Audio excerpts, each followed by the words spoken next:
ओम नमो भगवते वासुदेवाय। ओम नमो भगवते वासुदेवाय।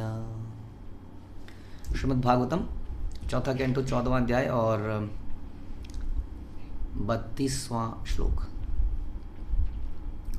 तो हमने सुना कि काफ़ी देर की चर्चा के बाद बिटवीन राजा वेन और ऋषि मुनि, वेन को कुछ समझ में नहीं आया और वेन ने खूब बुरा बुरा बोला। और जब ये बात सुनी तो ऋषियों ने समझ लिया कि इस सांप को छोड़ना नहीं चाहिए, क्योंकि अगर इसको छोड़ दिया तो ये समाज में कईयों को डस लेगा। उस ज़माने में ब्राह्मण भी हेल्पलेस नहीं थे, आज की डेट में क्षत्रिय भी हेल्पलेस है। कुछ करना भी चाहता है तो कुछ कर नहीं पाता है कि नहीं। कितने लोग आए, कितने साधु संतों ने भी बोला हमारी सरकारों को कि गाय हत्या कम से कम भारत में तो बंद कर दीजिए।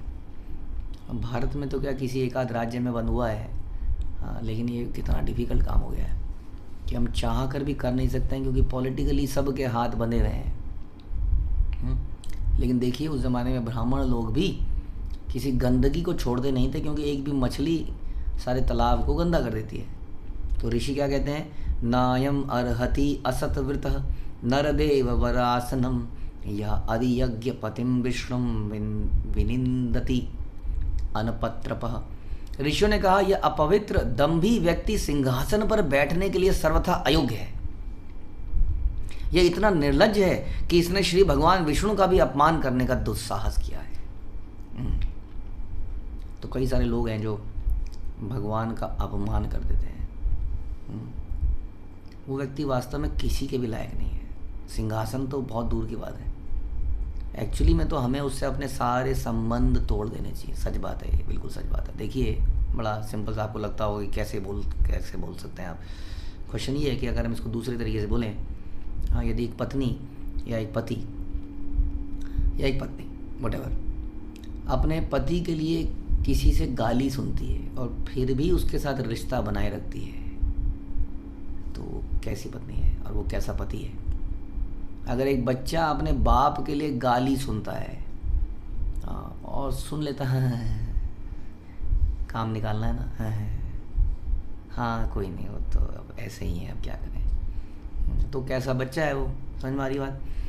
उसी तरह से सोचिए, यदि कोई भगवान को गाली निकालता है, भगवान का अपमान करता है, वैष्णवों का अपमान करता है, प्रभुपाद इसके पर्पट में भी इस बात को लिख रहे हैं, तो व्यक्ति निर्लज्ज है। हाँ देखिए प्रभुपाद क्या कह रहे हैं। प्रभुपाद कह रहे हैं शुद्ध भक्त जब देखता है कि भगवान विष्णु या उनके भक्तों का अपमान हो रहा है तो वह आग बबूला हो जाता है। यद्यपि भक्त विनम्र बना रहता है, किंतु यह उसका सबसे बड़ा दोष है कि यदि भगवान या उनके भक्तों का अपमान हो रहा हो और वो शांत बना रहे। समझ में आ रही बात। अब आप सोचिए कितनी बार हमने इस जघन्य अपराध को किया है, कितना निर्लज्ज हैं हम लोग। बता रहे हैं प्रभुपाद कि यह दोष है, सबसे बड़ा दोष है। देखिए प्रभुपाद का पर्पट है कि यद्यपि हम विनम्र हैं, आप कहेंगे प्रभु जी क्या करें, मित्र है, सहेली है, क्या करें, लेकिन प्रभुपाद कह रहे हैं कि सबसे बड़ा दोष है कि यदि भगवान के भक्त का अपमान हो रहा है और वो शांत बना रहता है, ये तो दोस्ती है, हम क्या करें। तो ये बड़ा इंपॉर्टेंट बात है। ये लोग कह रहे हैं कि ये निर्लज है, अब क्या करेंगे वो ऐसे व्यक्ति का जो अपमान करे, उसका सुनिए अब क्या करा जाता है उस ऐसे व्यक्ति के साथ। तो ऋषि कहते हैं ये बिल्कुल निर्लज है, अयोग्य है। को वेनम परिचक्षित वेन मेक मृतेय शुभम प्राप्त ईदृशमेश्वर्यम यदनुग्रह भो भाजन। अभागे राजा वेन को छोड़कर भला ऐसा कौन होगा जो उस भगवान की निंदा करेगा, जिनकी कृपा से सभी प्रकार की संपत्ति एवं ऐश्वर्य प्राप्त हुआ हो। Thankless people don't recognise the hand of God. हम लोग क्योंकि सब फ्री में मिल रहा है ना, मांग थोड़ी रहे हैं। अब बिजली डिपार्टमेंट यदि बिजली का मीटर लगाता है तब हमें बिजली की वैल्यू समझ में आती है। पानी का डिपार्टमेंट यदि पानी का मीटर लगाता है तब हमें पानी की वैल्यू समझ में आती है। नहीं तो सब फ्री में जो है वो तो फ्री में है, खाओ पियो फेंको। वैसे ही भगवान, दिक्कत यही है सारी, भगवान ने हर चीज़ फ्री में कर रखी है। लेकिन भगवान तो नहीं ले रहे हैं, किसान ले रहा है, फैक्ट्री वाला भी ले रहा है, सरकार भी ले रही है, भगवान कुछ नहीं ले रहे हैं। वो फिर भी दिए ही जा रहे हैं, दिए ही जा रहे हैं। तो इसलिए ऐसे भगवान के लिए कृतज्ञता नहीं आए तो उसका हृदय पत्थर का है। इसलिए कह रहे हैं राजा वेन के अलावा ऐसा कौन होगा जो उस भगवान की निंदा करेगा, जिससे सब कुछ प्राप्त हुआ है उसी की निंदा करेगा।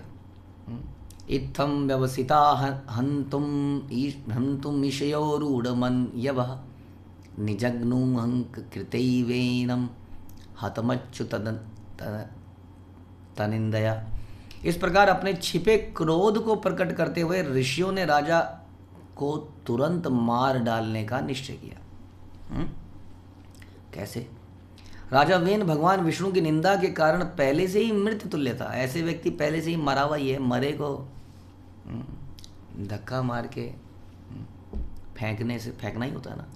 मृत शरीर है, अल्टीमेटली उसको डिस्पोज ऑफ तो करना ही है। तो ये एक तरह से मृत व्यक्ति है जो भगवान या वैष्णव की निंदा करता है।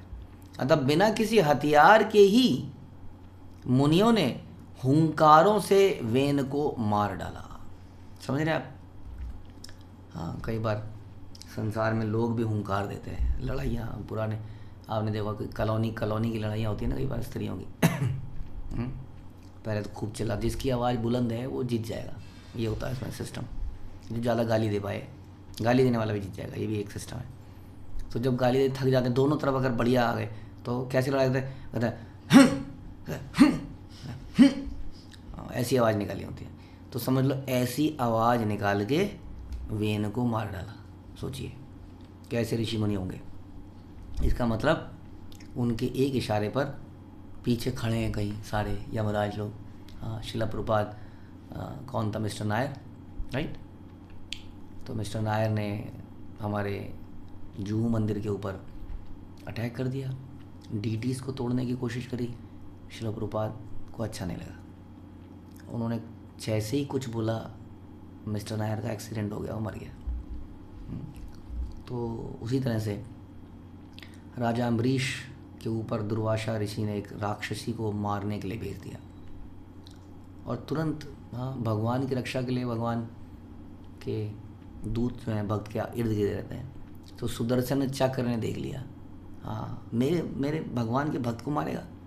उस तुरंत गया उस राक्षसी को समाप्त कर दिया सुदर्शन चक्र ने। और दुर्वासा ऋषि, कितने बड़े ऋषि हैं, सोचिए दुर्वासा ऋषि शिव जी के अंश हैं वो, उनके पीछे पड़ा और दुर्वासा आ गए और वो चक्र पीछे। हाँ, तो इसलिए भगवान के भक्तों से हमें बड़ा ध्यान रखना चाहिए। एनीवे हमारी भक्ति के लिए भी बड़ा नुकसानदायक है। वी डोंट, हमें मरने मारने की तो क्या बात करें, हमारी भक्ति समाप्त हो जाती है। हाँ, इसलिए ऐसे भक्तों के बोलने से वो काम हो जाता है। तो उन्होंने हुंकार भरी और राजा वेन समाप्त। सोचिए, हाँ ऐसे ही कई सारे लोग समाप्त हो गए जो बड़ी बड़ी बातें करते थे। कई साइंटिस्ट ने बोला कि देयर इज़ नो गॉड, और उनके मरने पे लोगों ने पोस्टर लगाए there is no mister X और मिस्टर वाई। ख़त्म हो गया वो, और भगवान इज स्टिल देयर। तो कई सारे लोग आएंगे, कई सारे लोग चले जाएंगे, भगवान का अस्तित्व तो बना ही रहेगा। आप अपने पिताजी को मानो या ना मानो, पिताजी तो पिताजी बने ही रहेंगे। इस प्रकार से वेन समाप्त हो गया। ऋषि भी स्वाश्रम पदम गदई पुत्र कलेवरम सुनिता पालयामास विद्या योगेन सोचती। जब ऋषिगण अपने अपने आश्रमों को चले गए तो राजा वेन की माता सुनीता अपने पुत्र की मृत्यु से अत्यधिक शोकाकुल उठी। माँ तो माँ है। एक माँ हम सुनते हैं चैतन्य चरितामृत में, सुनिए। चैतन्य चरितामृत में सार्वभौम भट्टाचार्य, राइट, सार्वभौम भट्टाचार्य की वाइफ, इन दोनों ने चैतन्य महाप्रभु को खाने में बुलाया। और इनकी बेटी के पति ने, दामाद ने, चैतन्य वो बड़ा निंदक था। आजकल का प्रोफेशनल क्रिटिक, पैसे मिलते हैं बहुत ज़्यादा निंदा करने के आजकल। तो he was a professional critic.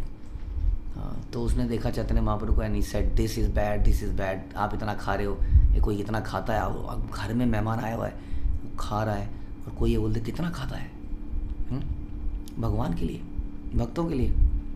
तो उस माँ ने क्या कहा, उस माँ ने कहा कि मेरी बेटी विधवा हो जाए।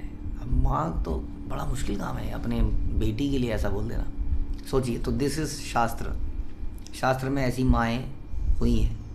उन्होंने कहा मेरी बेटी विधवा हो जाए, और सच में यही हुआ कि वो मरने की हालत पे आ गया था, मर ही गया था। और चैतन्य महाप्रभु ने ये सोचकर कि मेरे भक्त का दामाद है, उसकी बुराई को उसके हृदय से निकाल दिया, उसकी ईर्ष्या को उसको टच किया, उसके हृदय से ईर्ष्या को समाप्त किया, उसको जिंदा किया। बट एनीवे, यहाँ पर क्या है कि कहीं ना कहीं माता जी को अंदर कई बार इमोशन आ जाते हैं, तो इमोशंस आर गुड। जैसे हमने चर्चा करते हैं कि कहाँ पर इमोशन आने चाहिए, कहाँ इमोशन नहीं आने चाहिए, ये भी हमें सोचना पड़ेगा, राइट। तो एनीवे यहाँ पर क्या हुआ कि माता बड़ी शोक में थी, अब बेटा मर गया। हालांकि बेटा ऐसा ही था जो दूसरों को मारता था रोज। उसने अपने पुत्र के शव को कुछ और द्रव्यों के द्वारा तथा मंत्र के बल से सुरक्षित रखने का निश्चय किया। जैसे हम देखते हैं मिस्र में पिरामिड्स के अंदर कई सारे ऐसे लोगों को आज जीवित रखा गया। जीवित मतलब उनके शरीर को जीवित रखा गया, हाँ, पट्टियाँ बांध के, कुछ लेप लाप लगा के, बट उससे कुछ हासिल ही नहीं हो रहा। ऑल्दो वो कुछ मोनूमेंट्स बन गए हैं आज की डेट में, वो सभ्यता को दिखा रहे हैं, बट वो ultimately it's a dead body, it's a place where a dead body is kept. और लोगों के लिए थोड़ा आश्चर्य की चीज़ें, इतना ऊंचा कैसे बनाया होगा, कोई क्रेन तो थी नहीं, वो सब सेपरेट थिंग है। बट उस शरीर को प्रोटेक्ट करके कुछ लाभ नहीं है, क्योंकि कभी ऐसा नहीं होगा कि वो शरीर जीवित हो जाएगा फिर से, राइट। और उस व्यक्ति को जो चला गया है, अनलेस कि कोई दिव्य आत्मा हो जिसको देख के हमें प्रेरणा लेनी हो, जैसे कि हम भक्तों के लिए पुष्प समाधि या अलग अलग समाधियाँ बनाते हैं, we remember that person by that, और उससे हम प्रेरणा लेते हैं। जैसे हम देखते हैं श्रीपाद रामानुजाचार्य का श्रीरंगम में आज भी शरीर को प्रोटेक्ट करके रखा हुआ गया है। उनके शरीर को देख सकते हैं आप आज भी, उनके समाधि स्थल पर उनके शरीर पर भी कुछ लेप वगैरह लगा के उनको बैठाया हुआ है वहाँ पर। So people go there and take प्रेरणा लेने के लिए। तो वो बात एक अलग बात है, लेकिन किसी ऐसे व्यक्ति के शरीर को सुरक्षित रखना बड़ा इमोशनल मैटर था। लेकिन क्योंकि हर चीज़ के से कुछ अच्छा निकल ही जाता है, अब उसके शरीर में से भी कुछ होने वाला है, इतनी आसानी से जाएगा नहीं ये वेन। अब क्वेश्चन ये है कि क्या ये वेन मिस्र के पिरामिड से खड़ा हो जाएगा और फिर से आगे आ जाएगा अपनी आत्मा के रूप में। ये सस्पेंस को हम अगले प्रवचन में खोलेंगे। हरे कृष्णा। श्रील प्रभुपाद की जय। ग्रंथराज श्रीमद् भागवतम की जय।